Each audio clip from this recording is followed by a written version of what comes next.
Hello guys, part number 11 और part number 12 ये objective point of view से बहुत इंपॉर्टेंट है और मैं आपको बहुत इंटरेस्टिंग वे से सिखाऊंगा। जैसे हर बात के 2, 3, 4 मतलब निकलते हैं, वैसे ही हर कॉन्सेप्ट को मैंने उसके कुछ पार्ट्स में ब्रेक किया हुआ ताकि आपको वो कॉन्सेप्ट समझना बहुत आसान रहे। एक वर्ड है कोलिनियर। कोलिनियर क्या होता है? कोलिनियर होता है जिसके अंदर एक ही लाइन के ऊपर पॉइंट लाइज करते हैं, वो होते हैं कोलिनियर पॉइंट्स। अब स्टेटमेंट में क्या है? There are n points in a plane. n points, मैं बहुत सारे पॉइंट्स ले रहा हूं, ऐसे पॉइंट लूंगा तो देखने में अच्छे नहीं लगेंगे, इसलिए जैसे हर ताले को खोलने के लिए एक चाबी होती है, वैसे ही इस कॉन्सेप्ट को समझने के लिए एक की पॉइंट है। Always think in circular form. Always think in circular form. ये की पॉइंट आपको पता होना चाहिए। Always think in circular form, कि जब भी मैं पॉइंट्स की बात करूंगा आपने सर्कुलर शेप के अंदर पॉइंट लेके चलने हैं। मींस आपने पॉइंट को ऐसे सर्कुलर शेप में सपोज करके चलना है कि इस सर्कल के ऊपर ही सारे पॉइंट्स हैं, तो अंडरस्टूड है कि वो कोलिनियर नहीं होएंगे क्योंकि एक ही लाइन के अंदर तो है ही नहीं। ये इसका की पॉइंट है। इस कॉन्सेप्ट में ज्योमेट्रिकल एप्लीकेशंस है, straight line, polygon, diagonal. Polygon मतलब ट्राइंगल, क्वाड्रिलेटर कैसे फाइंड आउट करते हैं, वो सारी चीजें मैं आपको बताऊंगा। तो टाइप 1 करते हैं, which P points are not collinear. P points are not collinear. कहता है n पॉइंट्स है, उसमें से p पॉइंट्स कोलिनियर नहीं है। मैं रिपीट कर रहा हूं, टोटल पॉइंट्स n है, n में से सम पॉइंट का नाम उसने p दे दिया, ये कोलिनियर नहीं है, तो उसका आंसर कैसे फाइंड आउट होएगा, ये चीज पता करनी है। मैं कॉन्सेप्ट करवा रहा हूं, फार्मूला करवा रहा हूं पहले मैं आपको। Which p points are not collinear, यहां p की वैल्यू हमेशा हम 3 लेके चलेंगे, क्योंकि p इक्वल टू 1 लेके चलोगे तो एक ही पॉइंट आएगा। p इक्वल टू 2 लेके चलोगे, 2 पॉइंट से हमेशा एक स्ट्रेट लाइन फाइंड आउट होएगी।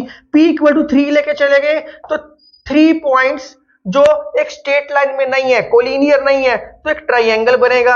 p इक्वल टू 4, 5 की इंपोर्टेंस नहीं है, नहीं लेके चलना, सिर्फ p इक्वल टू 3 तक ही करना है आपने। तो p की वैल्यू 3 लेके चलते हैं।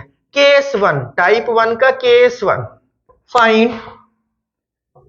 Find number of straight line. Find number of straight lines. कितने पॉइंट्स हैं? n पॉइंट्स हैं। n पॉइंट्स को इस शेप में सपोज करना है, मतलब कि ये नॉट कोलिनियर है। तो स्ट्रेट लाइन टोटल पॉइंट्स कितने हैं? n। स्ट्रेट लाइन कैसे बनती है?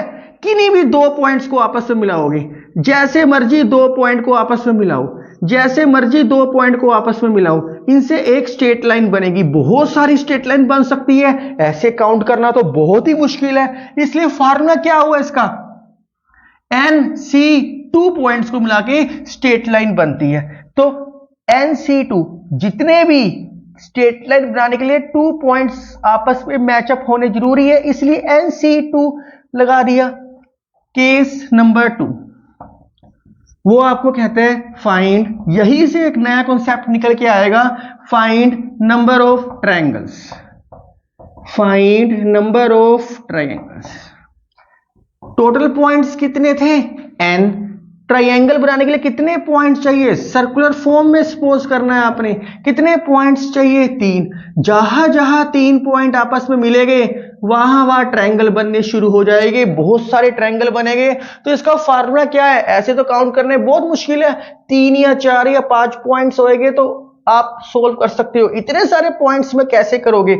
इसके लिए NC3, जब भी 3 पॉइंट्स बनेंगे तो मिलेंगे तो ट्रायंगल बनेगा। इतना राइट डाउन करो, फिर इसका एक एग्जांपल देके रिमार्क करवाता हूं।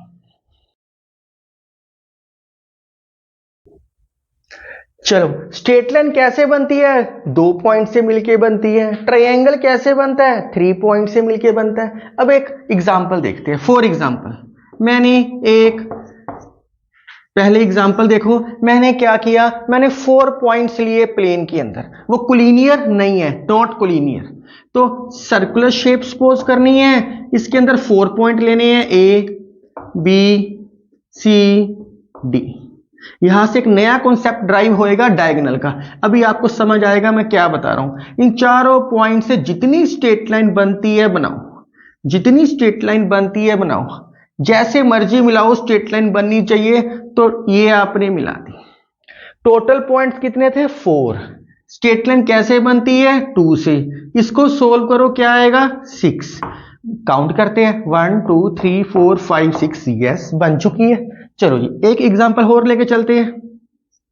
सर्कुलर शेप के अंदर मैंने 5 पॉइंट्स लिए, A B C D E. Circular shape के अंदर मैंने 5 पॉइंट्स लिए। जैसे जैसे स्ट्रेट लाइन बनती है मिलाओ, जैसे मर्जी बने आपने बनानी है। और इनको भी ज्वाइन करके मिलेगा। यस, ये बनती है, मैंने बना ली। कितने पॉइंट से? 5। स्ट्रेट लाइन कैसे बनती है? 2 को मिला के। सोल्व करो, क्या आएगा? 10। काउंटिंग करके देखो, 1 2 3 4 5 साइड्स और 5 डायगोनल। यस, ये तो 10 बन चुकी है, बड़े आराम से 10 बन चुकी है। तो इससे कॉन्सेप्ट क्या निकला? आपने 4C2 को सोल्व किया, इसके अंदर 4 साइड आई प्लस 2 डायगोनल आई। आपने 5C2 को सोल्व किया, इसके अंदर 5 साइड्स आई, 5 डायगोनल आई। मैं इसमें से डायगोनल निकालने का फार्मूला सिखा रहा हूं, बड़े आराम से देखो। आप वीडियो पॉज करके राइट डाउन करो प्लीज।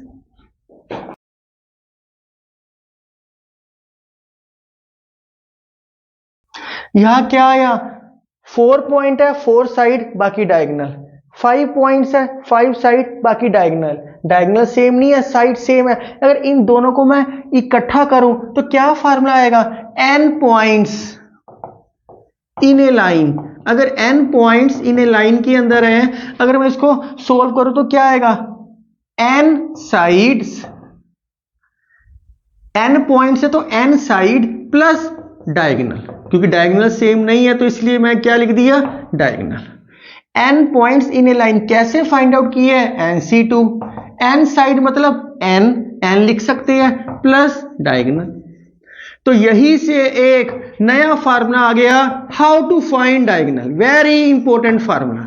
जब भी डायगोनल कहा होए तो आपने ये चीज यूज करनी है। इसको यहां लेके गए, NC2 माइनस n। इसको सोल्व करना है, सोल्व कर लो। सोल्व करके आएगा n factorial 2 factorial n minus 2 का factorial, n minus 1 by 2 minus n by 1, n minus 3 by 2। तो डायगोनल का फार्मूला आपके पास ये आ गया। जब भी डायगोनल फाइंड आउट करना है तो ये फार्मूला यूज करना है, चाहे ये यूज करो चाहे ये यूज करो। ये मैंने ड्राइव करवा दिया, आपको सिर्फ ये फार्मूला पता होना चाहिए, तभी आप डायगोनल फाइंड आउट कर सकते हो। तो मुझे लगता है कि बड़े आराम से आपको समझ आया। टाइप नंबर 2 देखते हैं, ये फार्मूला आपको याद होना चाहिए।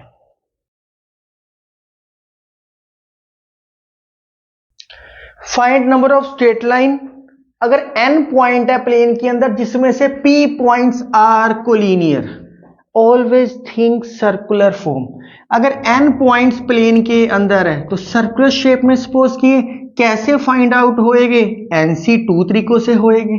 लेकिन अब स्टेटमेंट में क्या कहा है? इसमें से कुछ पॉइंट्स कोलिनियर है। p मतलब कुछ पॉइंट, 2 3 4 समथिंग कुछ भी हो सकते हैं।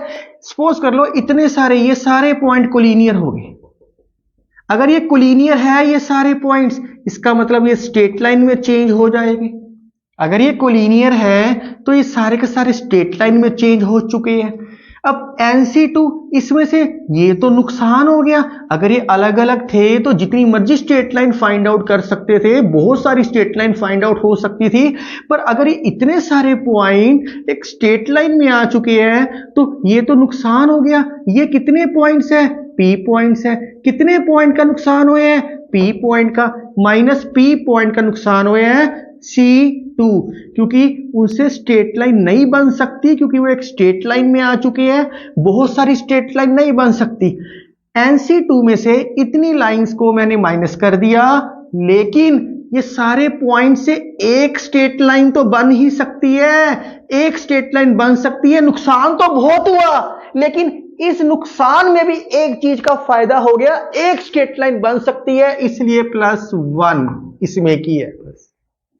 Case number 2, case 2, number of triangles, number of find number of triangle. Same कहानी, सर्कल शेप में n पॉइंट है, कैसे फाइंड आउट रहेगा? NC3, लेकिन कुछ पॉइंट्स क्या है? कोलिनियर। इतने सारे पॉइंट्स क्या हो गए? कोलिनियर, जैसे पिछली कहानी में की है। ये कोलिनियर है, कितने पॉइंट्स कोलिनियर है?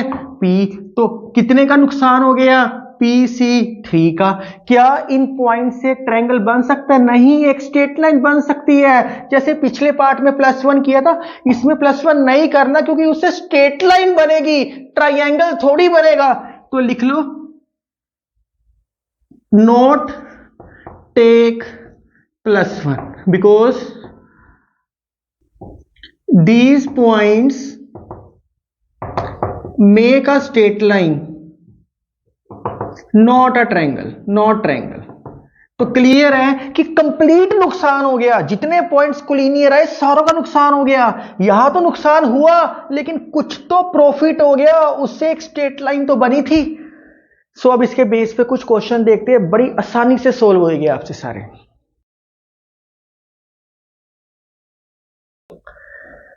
How many lines can be drawn on 6 point on a circle? एक सर्कल के ऊपर, या क्लियर कट दे दिया, सर्कल का मतलब है कोलिनियर नहीं होएगा। सर्कल का मतलब ही होता है कोलिनियर नहीं होएगा। EF 6 पॉइंट है, रिक्वायर्ड वेज। कितनी स्ट्रेट लाइन बना सकते हैं? ऐसे तो काउंट करनी बड़ी मुश्किल है, आप कितनी ज्यादा करोगे? तो 6C2 सोल्व कर लो, आंसर आ जाएगा। इसी के अगले पार्ट में कहता है number of triangles find out करने हैं, n पॉइंट्स है, एक प्लेन के अंदर, एक सर्कल के अंदर n पॉइंट्स है, तो रिक्वायर्ड वेज क्या आएगा? NC3। कोलिनियर की तो उसने कोई बात ही नहीं की, बस n फैक्टोरियल 3 फैक्टोरियल n-3 का फैक्टोरियल, n-1 n-2, ये कटिंग हो गया, 3 फैक्टोरियल 6 होता है। ये आंसर आ गया। नेक्स्ट क्वेश्चन आपके सामने है। तो स्टूडेंट जितने भी क्वेश्चन है आप ये बड़े आराम से कर सकते हो, सिर्फ कॉन्सेप्ट समझना होता है। अगर आपको कॉन्सेप्ट समझ आएगा तो आप कोई भी क्वेश्चन को बहुत थोरोली कर सकते हो। जैसे इस क्वेश्चन में वो कह रहा है 44 diagonals and number of side find out करने के लिए कहा है। तो डायगोनल का फार्मूला क्या लिखवाया मैंने आपको? 2 फार्मूले लिखवाए हैं, NC2 - n ऐसे लिखना है, ऐसे लिखो, या n-3/2 ऐसे लिखना है, ऐसे लिखो, बोथ आर सेम थिंग। तो डायगोनल कितनी है? 44। n क्या होती है? साइड। उसने कहा है साइड फाइंड आउट करो, 88 = n² - 3n, n² - 3n - 88 = 0। Solve करो, n की वैल्यू आएगी 11। नंबर ऑफ साइड्स क्या आई है आपके पास? 11।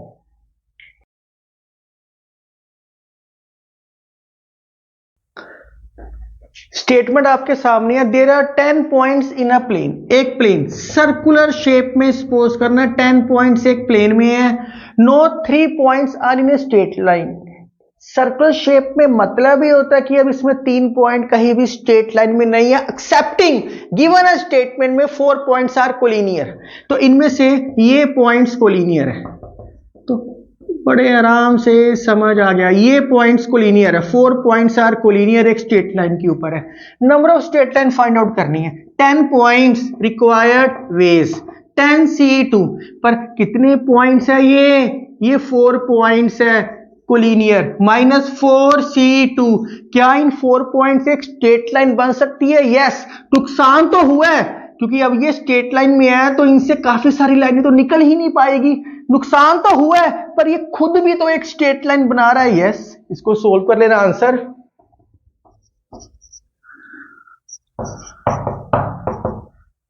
40 आंसर सोल्व करने के बाद।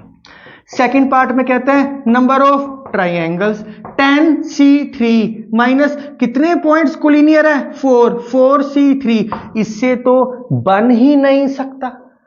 ये जो स्ट्रेट लाइन में पॉइंट्स है इनसे तो ट्रायंगल बन ही नहीं सकता। 4 पॉइंट्स एक स्ट्रेट लाइन के ऊपर ट्रायंगल कैसे बनाओगे, इसलिए +1 नहीं करना। तो ये क्या होता है 120, ये क्या होता है 4116, ये आंसर है। तो मुझे लगता है आप सारे क्वेश्चन खुद सोल्व कर सकते हो। एक क्वेश्चन और मैं करवाता हूं, ये क्वेश्चन इंपॉर्टेंट है, एक बार ये आप थोड़ा सा ये राइट डाउन कर लो, समझ लो। स्टेटमेंट आपके सामने है, आप आराम से पढ़ो, जरूर सोल्व होएगा। 3 स्ट्रेट लाइंस है L1 L2 L3, 3 straight lines जो पैरेलल है आपस में, एक का नाम L1, एक का नाम L2, एक का नाम L3। जो L1 है इसके ऊपर M पॉइंट्स है, वो भी स्ट्रेट लाइन में होएंगे M पॉइंट्स। इसके ऊपर N पॉइंट्स है, कहीं भी N पॉइंट्स है। इसके ऊपर K पॉइंट है। कहता find a maximum number of triangles required ways. Total points कितने हुए, इन सारे पॉइंट्स को प्लस करो, M points, N points, K points, M plus N plus K C3। Triangle तो ऐसे ही निकलता, 3 पॉइंट्स को आपस में मिलाओगे, 3 पॉइंट्स को आपस में मिलाओगे ट्रायंगल बन जाएगा। ऐसे मिला लो 3 पॉइंट्स को, ट्रायंगल बन जाएगा। जैसे मर्जी बनाओ, लेकिन अब इसके अंदर वही कॉन्सेप्ट, इतने सारे पॉइंट एक स्ट्रेट लाइन में है, कितने पॉइंट है M, इसका नुकसान हो गया, इसका भी नुकसान हो गया और इसका भी नुकसान हो गया। +1 करना नहीं क्योंकि ये स्ट्रेट लाइन के ऊपर थे। -MC3 -NC3 -KC3, M plus N plus K क्यों किए, क्योंकि total points M N K के ऊपर है। अगर 2 3 4 होते, 2 3 5, 5 + 4 9, टोटल हम 9C3 लिखते। तो मुझे लगता है कि अब जितने भी मैं प्रैक्टिस क्वेश्चन दे रहा हूं आप आराम से सोल्व कर सकते हो। ऐसा बिल्कुल भी नहीं है कि आपसे ना सोल्व हुए, ये सारे क्वेश्चन डिस्क्रिप्शन में आपको सोल्व मिलेंगे। अगर मेरी वीडियो पसंद आ रही है तो kindly like share and subscribe my channel. आपका जो लाइक है मेरी मोटिवेशन पावर को बहुत इंक्रीज करता है। आप मेरे साथ बने रहो और मैथ की उड़ान भरते रहो। Thank you, take care, right now.